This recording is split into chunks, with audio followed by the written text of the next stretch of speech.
Our guest is a man who has walked a road many of us can only imagine. Born into a broken home after his parents divorced, Francis was raised by a strong single mother and his beloved grandmother, women who taught him the value of perseverance and faith. When his mother passed away, sadly in 1985, he had just landed his very first job. He was forced to stand on his own 2 feet, but even then, life was not done testing him. At the age of 33, he met Dorcas, the woman who would become his wife, his partner, and his prayer warrior. Their marriage was filled with love, but also with a deep longing. For 14 years they prayed, hoped, and tried everything to have children, turning to both faith and culture, but year after year, no child came. The whispers began, friends questioned him, some even advised him to take another wife. But Francis stood firm in his faith, loyal to Dorcas, and determined to trust God's timing. And then, after 16 long years of waiting, prayers were answered. At the age of 54, Francis became a father to Monopaishe. And just then, just when they thought their miracle was complete, God blessed them again, this time with their second child, Matipaishe, born in 2020. This is not just a story about waiting for children. It's a story about love, about endurance, about standing strong in the face of pressure, and about believing that God's time is always the best time. Hello everyone, welcome to this week's edition of ManToMan. I'm your host, Hugo Rebetika. With me on the show today, Francis Tamburayi. Blaz, good to see you. Good to see you as well, Hugo. Thank you for having me here. No, pretty pleased that you made the time. So let's start from the beginning. Your mum and dad were never together. Correct. Based on your own recollection. Correct. So what was it like growing up without your father? Well, obviously, as a child, especially a boy child, you would always want to know who your father is, and it was not easy. You go to school, and obviously, children are talking of their parents, father and mother, and it was not easy. So I eventually then got to know about my father through my mother. She was still alive then. She basically took me to my father's place, and I got to know him, and I then established a relationship with him. How old were you then? I was probably around 16, if not 14 thereabouts. Yeah, that's when I established a relationship with my father, and we had a pretty good relationship even before he died. I established a relationship with him, plus all my brothers from his side. We had a pretty good relationship. So what was that first conversation you had with him? I mean, you've grown up 16 years. You've got all your mates, your friends who are growing up with mum and dad. And I know my dad, so I'm not sure if you had a conversation, but did you ask him any questions about Magamurgupi, why so long, or how did you make up for lost time? Not really. I think what was important from my point of view was just to see my father and know him as my father. That's all that was important. So when I first met him, I mean, it was all good. We embraced each other. He embraced me as his child. And how happy were you? Very happy. I was actually very, very happy to see him. That's amazing. Because my mother had always explained to me that, your father is out there. And in fact, it was actually my mother's wish to always make sure that I knew my father. And I remember precisely what happened. My mother and her sister took me to my father's place. And then I got to know my father. And your father had other children? Yes. My brothers, or half brothers, if you want to call them, they were already, almost all of them, they were already there by the time I got to know my father. So they were younger than you? Yes, they're all younger than me. Yes. So for them it was like Tina big blast. Yes, big time. Especially the one who is like the firstborn out of my father's side. He's now late, but he really embraced me as the firstborn in the family, even up to now. I mean, that for me is incredible, because is not every day that you have this situation for 16 years. So those boys would have been, some of them could have been teenagers. Correct. Right? And then just to come into that family, get this reception from your father, get the reception from your siblings, is obviously very, very endearing. Yes. Yeah. Now, let's just focus a little bit. You lost your mum in 1985. That's correct. She'd obviously have been was a pillar in your life. That's correct. Yes. How did you manage following your mum's loss? Yeah, it was very difficult. It was actually very painful. I remember that because my mother had been the sole person that I was looking up to in everything, school, anything that I wanted in life, I would look up to my mother. She was going to work then. So losing her was quite painful, but fortunately, because of the relationship that I had with my grandmother and also with my other relatives from my mother's side, the pain eased off over a period of time. And I eventually just accepted that, my mother had died, and that was it. And fortunately, again, because I was so much in love with my grandmother, yes, the gap on my mother passing away was there, but my grandmother loved me a lot, and she made me feel like my mother was there because of her presence. Yeah. But yes, it was quite painful losing my mother. Yeah. Now you're one of those men that waited to get married, and you only got married at 33 or thereabouts. Looking back, what did that decision teach you versus having married much earlier? Well, I think because of the circumstances that I went through at an early stage, I somehow then made up my mind to say I wasn't going to rush into marriage. Yeah. Why? Because I said if I'm going to get married, the last thing that I would want to do is to divorce for any reason. So because I had belief and also advice from other people as I was growing up that, it's not always the best thing to rush into marriages because you might take the wrong person. Yeah. I decided to take my time in making sure that whoever I was going to get married to would be the right person. And fortunately, I'm still with the right person that I chose then. How did you and your wife meet? Well, basically we met at a workplace. She got employed at the place where I was working, and I fell for her and she fell for me. And we started going out, eventually leading to our marriage, eventually leading to our wedding, and eventually leading to our staying together. Fantastic. We're going to come back to that in a moment and talk about workplace romance and if there was any resistance, any pushback from some of your colleagues. You watching ManToMan, having a chat with Francis Tamburayi, man who's got an absolutely incredible story. We're back in a moment.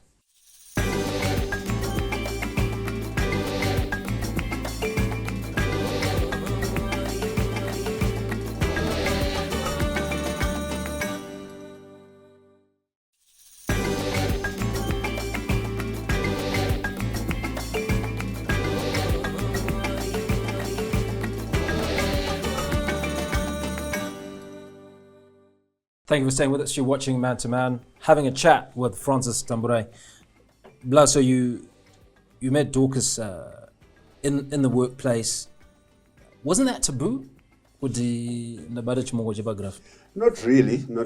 In fact, it wasn't uncommon at the workplace where I was. There were quite a number of people who met at the workplace and they got married, and even up to this day, some of them are still together. Obviously, some divorced as time went by, but it wasn't taboo at all. We fell in love and we've kept the faith. We're still together, happy. So after you guys became a couple, Did you continue to work together in the same place? Fortunately, it was then a company policy that in the event that that happens, where colleagues in the same department developed that relationship, one of the two would be transferred to another department. So my wife was transferred to another department, and we carried on. I carried on in the same department until when I then left the organization. All right, so let's talk about, you guys got married. You obviously had plans to have children. How many children did you want to have? And at what point did you realize that having children was not going to be as simple as you might have imagined? Okay, in terms of family planning, as we got married, our plan was obviously to have children. The number, we were then saying, if God blesses us with at least 3 children, then that would be okay. We would be quite grateful. 2 years into our marriage, I started panicking, obviously, and I started thinking, 2 years, I'm not using any protection. We're having normal sex, and this woman is not picking up what's happening. So yes, I started panicking after two years after our marriage. Yeah. So did you then have a conversation with your wife about this? Yes, we had a conversation with my wife about it, and obviously at that point, we then also started consulting other people. We started even taking traditional medicine, herbs to boost fertility, anam gondorosi, mshongomsana, all sorts of things. We started doing that, obviously in the faith that at some point maybe those things would work. So we continued for quite some time. We went everywhere in Zimbabwe, right across Binga. We went Weza, we went all over Zimbabwe. In fact, Mozambique we went as well. So kwangu kuti makona maprofita, makona nganga, who were you seeing by my family? Every one of those people we tried. What really consoled me was the fact that we said to each other, look, we are not trying something bad. We are trying something good for our own sake. So therefore, if it means nganga ndo ichatibatsira, so be it. If it means profita ndo angatibatsire, so be it. So yes, we tried everything. But at the back of our mind, we would pray a lot. We would pray together. We would give everything to God and say, God, in all this that we are trying, please come in and assist. So yes, we did try everything. And turning point. When did things change? When did you eventually discover that you were pregnant? I mean, okay. We were consulting, like I said at the beginning. We were consulting a lot, and what then eventually happened was that my wife consulted a doctor, and the doctor then suggested that she be tested for fibroids. That was one. Then I used to smoke a lot. I stopped smoking, and I also changed my diet a lot. Yeah. I stopped eating a lot of fatty foods and gocha, kwana and stuff like that, even kwana mereki, all that kind of junk stuff I sort of reduced. And I think then that was the turning point, because after my wife got cleared of the fibroids, we lived, and I remember my wife just woke up and told me that, my dear, it looks like I might be pregnant. I said, I actually laughed. I actually laughed and said, what are you talking about? And then, she then went and got tested. And yes, it was then proved we had a very good doctor. And he confirmed that, yes, it looks like there was some kind of pregnancy. So we waited, and we even prayed harder to say, if it is true, please God, you've answered our prayers. So be it. I'm curious to know what those feelings were, those emotions, Francis, that went through your mind. I mean, this is about 15 years after about 16 years after. 16 years after, right? 16 years after. Yeah. Yeah. What sort of emotions? I mean, you laughed initially, and then eventually when you got confirmation, how did you feel? I felt great. I mean, the feeling that I was now going to be a father. I was now going to name my own son. In fact, immediately, I think after about a month or so, when it was really confirmed, I was already thinking of the name. So yeah, it felt great.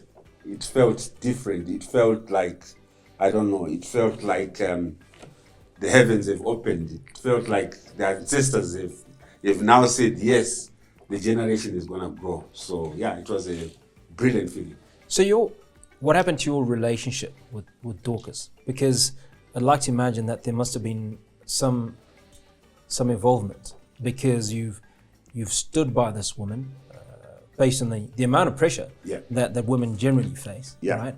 And finally, 16 years later, you are going to be, or your wife was with child.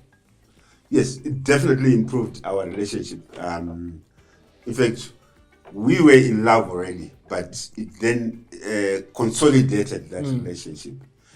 Not so much about the fact that now we were going to have a child, but so much about the fact that we said God has finally answered our prayers. Because remember, I alluded to the fact that we would pray a lot about all this that we were going through, you know. So yeah, it cemented our relationship even further. And we all looked forward to the new setup, and it was quite exciting to then imagine that eventually Mbamedu Manga Maguzo Chemwani Mwana, as it were. Yeah. Saga Munopaishe arrived when? Munopaishe arrived on the 13th of July in 2016. That's when he arrived. And we called him Munopaishe, meaning God you give. And obviously Francis Jr., meaning my name. And I said I'm going to call him Francis because we might not have, he might be the only one that we are being given. So even if we don't have another child, but at least my name is already there. So we called him Munopaishe Francis. Hold that thought, because God had a surprise for you. Yes. And we've got a surprise for you coming back right after this. You're watching Man to Man. Don't go away.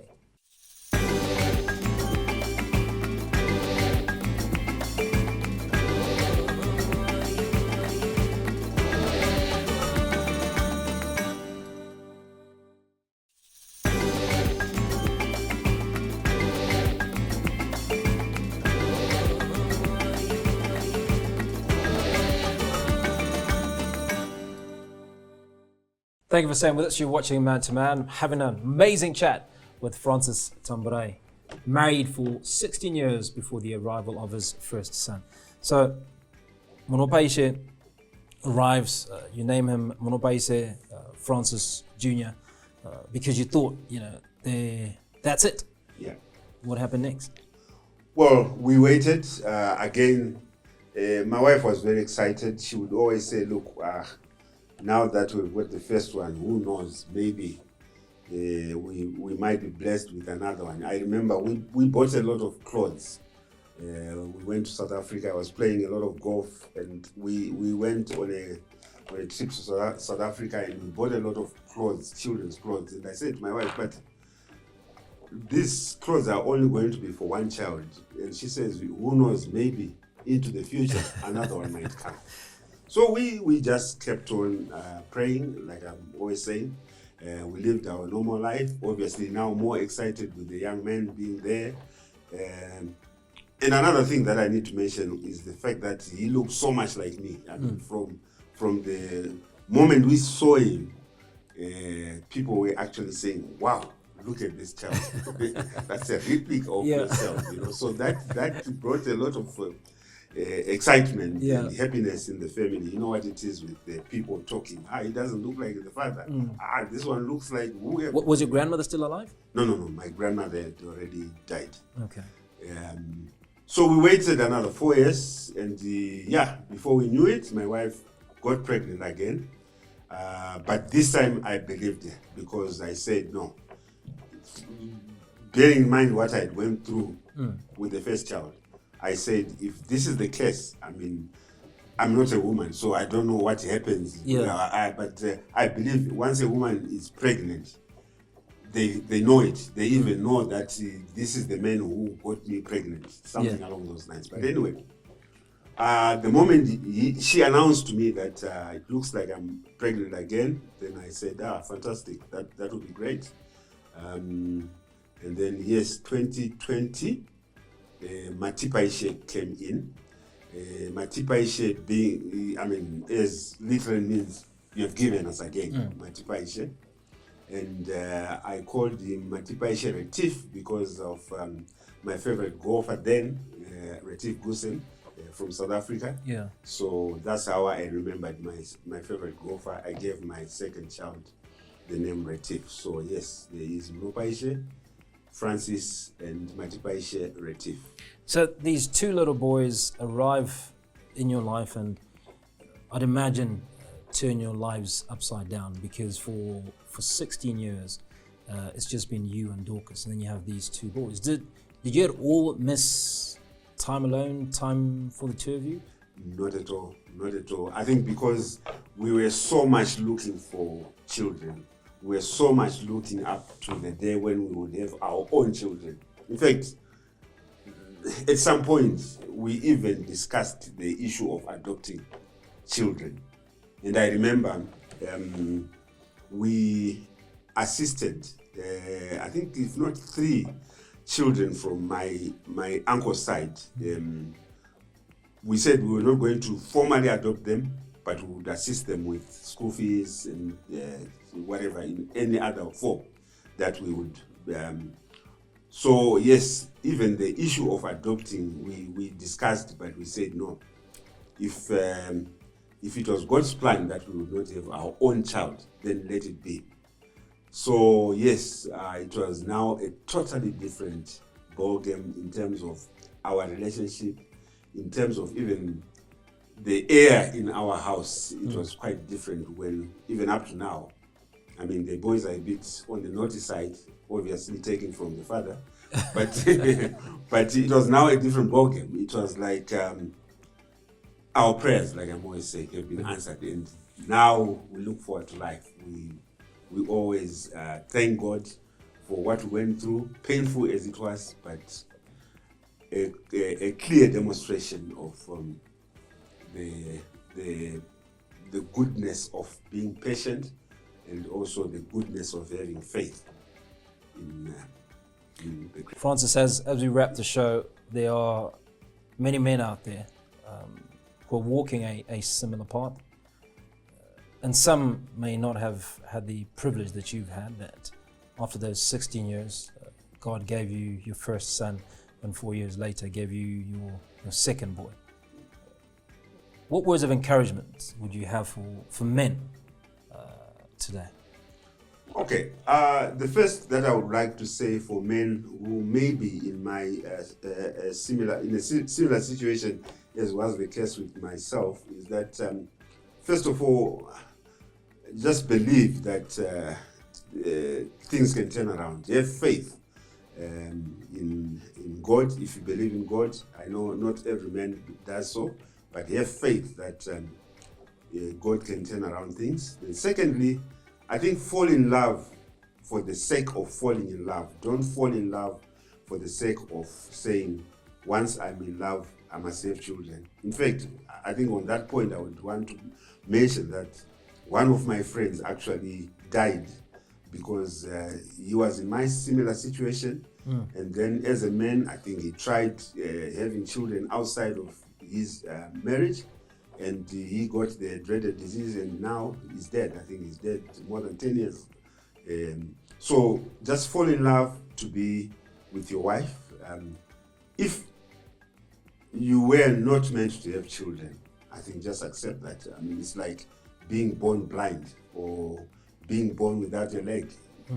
If you are not meant to have children, then yes, accept that you are not the first ones not to have children. What is more important for me, considering what I've gone through, and what I would want to say to any man who may be in this situation is that have faith, keep looking forward to the fact that you can be blessed even at a later stage in life. Yeah, that's all I can say to men out there. And with those words, that's where we'll end the show. Francis, thanks so much for coming on to ManToMan. My pleasure. Thank you very much. And that's where we leave this week's edition of ManToMan. Incredible conversation with Francis Tamburayi. Married many, many years, 16 to be exact, before they were blessed with their first son, and 4 years later, their second son. So, as he says, keep the faith and it will come right. Big thank you to RTG for making this possible. I'm your host, Hugo Rabatika. Look forward to the pleasure of your company at the very same time on the same platforms. Remember, you can watch us on YouTube. You can also catch us on at 3K TV every Wednesday night at 8:30 p.m. on DSTV channel 293. Remember, we leave no man behind. Goodbye.